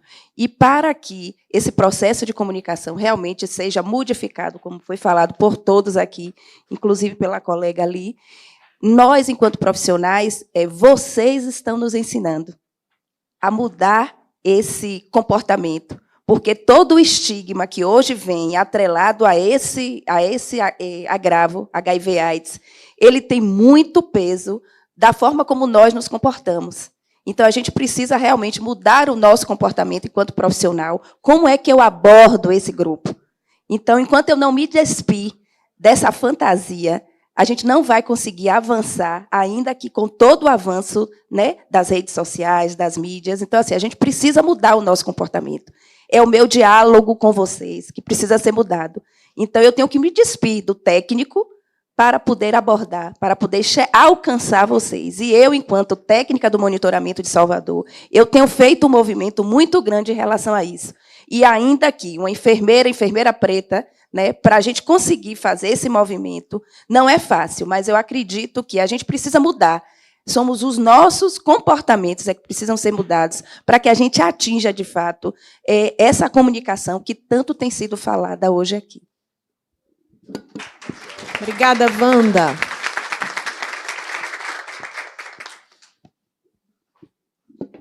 Gente, bom dia. Eu me chamo Domingas. Eu sou da Coordenação Estadual de STIs e Hepatites Virais do Maranhão. A minha irmã de cole já falou basicamente o que eu ia falar, né? E, assim, é dizer para essa mesa, como para a primeira, que são mesas muito motivadoras, né? Dizer que aprendi muito, estou no departamento desde 2008, eu aprendi muito, quando eu comecei foi com o movimento social.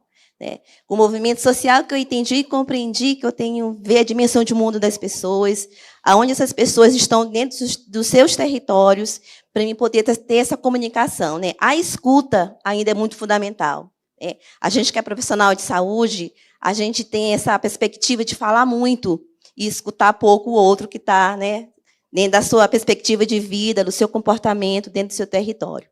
Dizer para o doutor Ricardo que eu estou saindo aqui com uma marmita de ideias, né, para trabalhar, para ser multiplicadora, né, porque eu vou multiplicar essas informações com meus pares, né, de todo o Estado. A gente está aqui para estar multiplicando essas informações para os nossos colegas.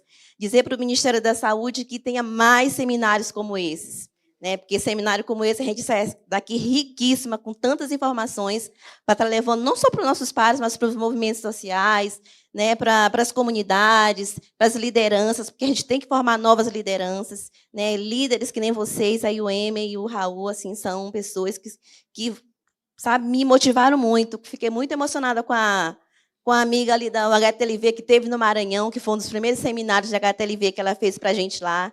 E, assim, gente, muito obrigada mesmo. Era só essa questão de contribuição, de agradecer ao Neto também, que, assim, são pessoas que eu já sigo no Instagram, são pessoas que me dão muitas ideias para mim estar falando com meus pares, né, com o movimento social. E a gente, cada dia que passa, a gente vai inovando as nossas práticas, né, as nossas atitudes perante a epidemia, né, que está nos mostrando aí do jeito que ela está vindo. Tá? Muito obrigada. Obrigada, Domingas. Tem só mais uma pessoa e a gente já vai para as considerações finais, tá bom? Para a gente ir para o almoço. Olá, boa tarde a todas, a todos. Vou falar rápido que eu estou competindo aqui com a fome, né? O almoço está aí para chegar.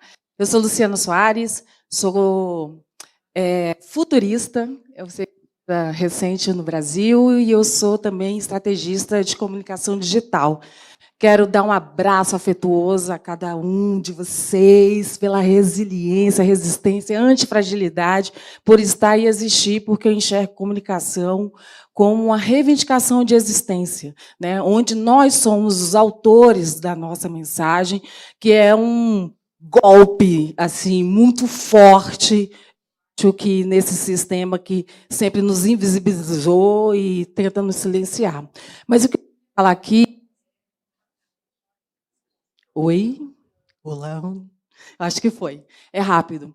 Nós, do campo progressista, nós que somos as pessoas do povo brasileiro, a gente torce o nariz muito para falar de comunicação digital, quando a gente está vivendo uma época em que a arquitetura mundial foi completamente modificada de forma disruptiva e inédita.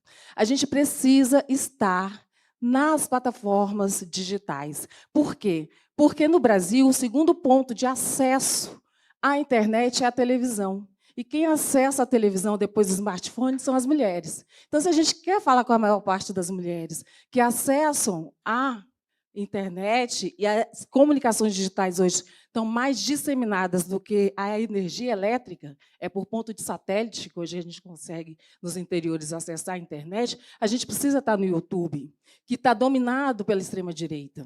A gente precisa estar no TikTok, sabe por quê? Porque essa turma, a partir dos 18 até os 24 anos, utiliza o TikTok para fazer pesquisa, não utiliza o Google. Então, se a gente quiser que eles tenham acesso às informações que salvam vidas, que modificam mentes e corações, nós precisamos estar lá falando, nós precisamos estar lá protagonizando.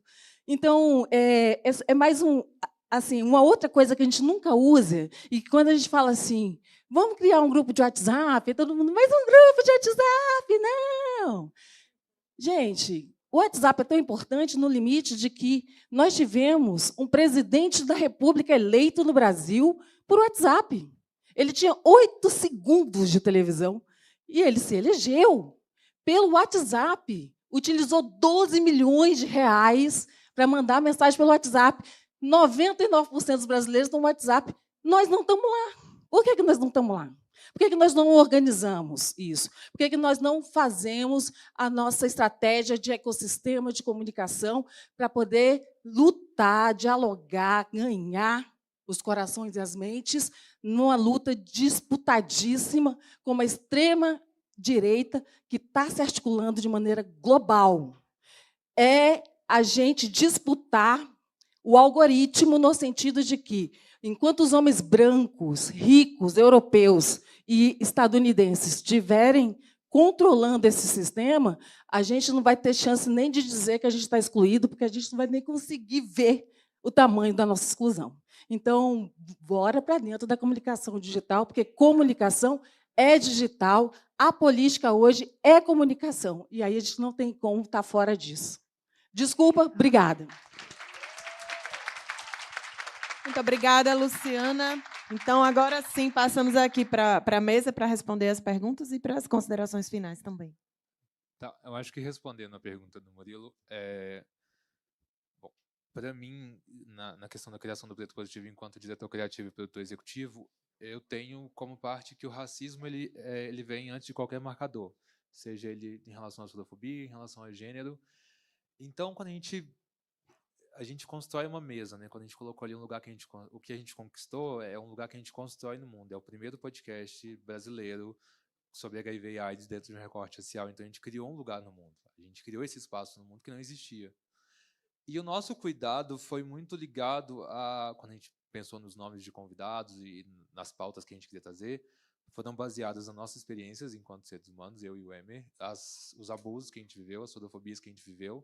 Então, a gente traz, acho que para falar da medicina, como você mesmo citou o primeiro atendimento, a gente trouxe o Jameson, que é um médico de São Paulo, que ele é maravilhoso, negro. Ele foi meu médico no meu CTA lá em São Paulo durante um tempo. Então, a gente trouxe ele para poder realmente mostrar que isso precisa ser mudado. A gente entende que a gente queria passar essa mensagem para essas pessoas da classe médica, enfermeiras, etc. e tal, através do Jameson, porque ele tem esse acolhimento humano. Eu acho que falta ainda muito a questão nacional assim de um acolhimento mais humano. Precisa de, não, acho que não é uma reciclagem, mas uma atualização dos profissionais da área de saúde para poder ter um atendimento de qualidade. Então, acho que é basicamente isso.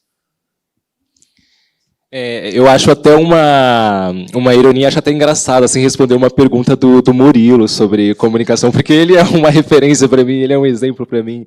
Então, o mais que eu posso contribuir a respeito disso é que é para além das redes, é uma questão antiga, né, no mercado de trabalho, de saúde, de educação, na sociedade como um todo, é muito difícil ter a validação, né, da pessoa negra e do que ela fala, né? Sempre que, por exemplo, já passei por vários momentos na minha vida de comentar com um amigo, por exemplo, que não era negro e falar, acho que aquele segurança tá me seguindo, ou aquele segurança está me seguindo, e ter essa fala desvalidada. Mas você tem certeza? Porque isso aqui é o trabalho dele. Ele vai atrás das pessoas, ele é segurança. Tá, mas tem quantas pessoas aqui dentro ele tem que vir atrás de mim? Então, o que eu sinto a respeito disso, que o nosso público sente à vontade para conversar com a gente recebe também muitas mensagens no privado, né, tirando dúvidas, falando sobre questões pessoais, e eu percebo que essas pessoas que procuram a gente, elas se sentem validadas, elas sentem que elas não vão precisar provar para a gente que elas passaram por aquela situação. Elas sentem que se elas falarem para a gente, eu passei por isso, a gente não vai falar, tem certeza? Mas você realmente passou por isso?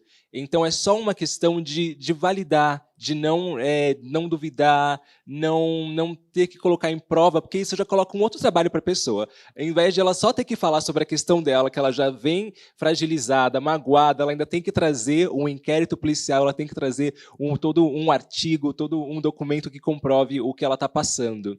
Então, na verdade, é uma coisa bem simples, é validar essas existências e essas experiências. Acho que é isso. Obrigada. João? Eu primeiro? Vamos lá. Para finalizar, eu queria agradecer a todos vocês. Agora é para finalizar, né? Para finalizar, eu queria agradecer a todos vocês por estarem aqui, né? Investindo, eu não vou falar gastando seu tempo, né? Porque a gente está investindo tempo trocando aqui informações, então, por estar aqui investindo, eu queria agradecer muito ao Ministério por ter feito o convite, por eu estar voltando aqui, né, de uma maneira muito bacana. Agradecer muito a Jeane e aos meninos que estão aqui comigo dividindo esse espaço que eu acho tão importante. Eu me senti muito representado pela fala da minha amiga, a comunicadora ali, que falou agora há pouco, pelo Lucas também. Eu acho que a gente que é da comunicação, a gente se entende, a gente sente, né, Nicole? Então, a gente se entende nessas coisas. E o que acontece é que, assim, eu acho que a gente precisa entender que todas as pessoas podem estar na internet, tá? As unidades de saúde, as pessoas que têm vontade, que se sentem confortáveis a falar. Eu tenho um exemplo muito bacana, que é o Devlin. Devlin, conhecemos, né, o Karen? Devlin é um farmacêutico, trabalhava numa unidade de saúde lá no interior de São Paulo, interiorzão de São Paulo, Bauru, e ele resolveu falar na internet, criou uma página e fala sobre HIV. Criou um Instagram e ele fala sobre HIV. O cara não é HIV positivo, não que isso faça tenha alguma relevância, mas ele não é uma causa que não é uma causa própria. Mas ele fala, e ele levou isso para muita gente. Então, assim, cara, todo mundo pode. Óbvio, cada um vai usar o seu jeito. Às vezes a pessoa não vai aparecer. Ele não aparece nos posts. Ele escreve os posts, né? Mas tem gente que é mais aparecido que a gente gosta de colocar nossa cara na internet, né? Eu queria também lembrar que é muito importante a gente encorajar outras pessoas a falarem sobre isso. Uma coisa que algumas pessoas ainda têm é a ideia de que a gente que fala sobre HIV na internet, a gente tem meio que uma rixa. Eu acho que eles trouxeram isso das novelas, sabe? De tipo assim, as pessoas que trabalham com a mesma coisa têm uma rixa. Isso não existe. Eu admiro pra caramba todo mundo que fala sobre isso, mesmo a gente falando sobre coisas completamente diferentes. Então vamos encorajar para que as pessoas falem, porque todo mundo falando de modo diferente, a gente vai atingir pessoas diferentes. Então, vamos encorajar. A gente quebra estigma, a gente quebra preconceito, a gente fala sobre HTLV, a gente fala sobre coisas diferentes. Eu não tenho ainda conhecimento suficiente para falar sobre HTLV, mas a gente precisa encorajar pessoas que têm a fazerem isso, né? Porque isso é que é importante, amplificar vozes. Ao mesmo tempo, precisamos lembrar que precisamos ter responsabilidade. Não basta eu dizer para todo mundo pode falar na internet, essa pessoa vai lá e faz um monte de merda. Porque a gente precisa entender uma coisa que eu sempre falei. A gente não pode deixar o nosso ego ficar maior do que a nossa causa. Falar sobre isso na internet não é só um trabalho. Eu tenho certeza, Dr. Ricardo não precisava ficar falando lá na internet. Eu falei Dr. Ricardo porque ele é médico, tá? Mas assim, o Ricardo não precisava estar lá na internet falando sobre isso. Ele podia estar no consultório dele ganhando os bons drinks dele, não é? Agora não, ele está lá falando na internet porque isso é uma causa. Eu tenho certeza. O Vini eu sei que é uma causa. Os meninos eu sei que é uma causa. Também é um trabalho. Mas é uma causa. Não deixar o nosso ego ficar maior do que a nossa causa. Isso eu acho de extrema importância. A gente precisa também cobrar o Ministério da Saúde, outras organizações, nosso governo do Estado, cadê a Ivone? O governo do Estado de São Paulo e outros governos e organizações a estimularem esse tipo de iniciativa, inclusive nos seus locais, fazendo com que as equipes sejam motivadas a criar os seus micromundos digitais, porque não é só uma pessoa que fala para 6 milhões de pessoas por mês, né? Não é só lá o meu canal que fala para as pessoas que vivem com HIV. Inclusive, é interessante, mas no meu canal, as pessoas que mais acessam são pessoas que vivem com HIV, mas as pessoas que menos assinam são as pessoas que vivem com HIV, porque assinar o meu canal dá a eles o carimbo de pessoas positivas, entendeu? Então, assim, eles não seguem, pessoas positivas não seguem meu canal, é bem louco isso. Mas a gente precisa cobrar que essas pessoas incentivem e nos fomente essa criação, porque, como eu falei, a gente muitas vezes não consegue por falta de experiência ou por falta de dinheiro. Queria finalizar aqui só falando para vocês que, se vocês quiserem me encontrar, o Instagram, às vezes, não é o melhor lugar, porque lá tem eu de harness e usando dorgas, tóxico. Mas, assim, o lugar mais interessante para me encontrar talvez seja no Super Indetectável, no YouTube. Tá? Então, lá no YouTube é Super Indetectável, que é o lugar onde eu falo sobre HIV, de fato, sobre saúde sexual, sexualidade e outras questões relacionadas à vida vivendo com HIV.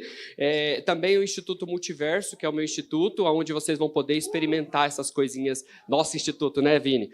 Onde vocês vão poder, inclusive, experienciar algumas coisas que a gente trata muito da comunicação. A comunicação digital é um forte, porque a maioria da galera lá é comunicador mesmo, então é o que a gente sabe fazer de melhor. Tá bom? E a gente faz muito bem. Tá? Então é isso, beijo para vocês, muito obrigado mais uma vez e a gente vai se falando. Agradecer essa oportunidade imensa, agradecer também a fala dos meninos, foi tudo muito bacana. E realmente, né, a fala da comunicadora, da Luciana, eu gostei demais, porque comunicar é uma luta, né? O quanto de hater que eu tenho, gente que fala, mas você é infectologista, é médico de HIV, o que é isso? Só mesmo visto essa bandeira, porque a gente tem que lutar para o tratamento de qualidade, um tratamento sem estigma e também prevenção, uma prevenção tranquila, sem tabus, né, sem preconceito. E só com uma linguagem de boa, a pessoa se sentindo bem, ela vai fazer isso uma realidade. Senão, não tem como.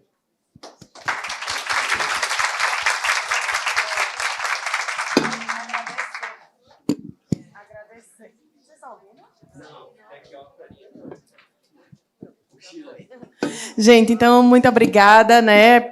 Agradecer ao Ministério da Saúde aqui, a equipe da prevenção, por essa oportunidade. Agradecer a Raul, a Emer, a Ricardo, a João, por terem trazido, né, coisas tão importantes para a gente pensar. A Dudu, Rafaela, Edjane, Lucimara, Lucas, Murilo, Wanda, Domingas, Luciana. Sem vocês, esse debate também não teria acontecido, né?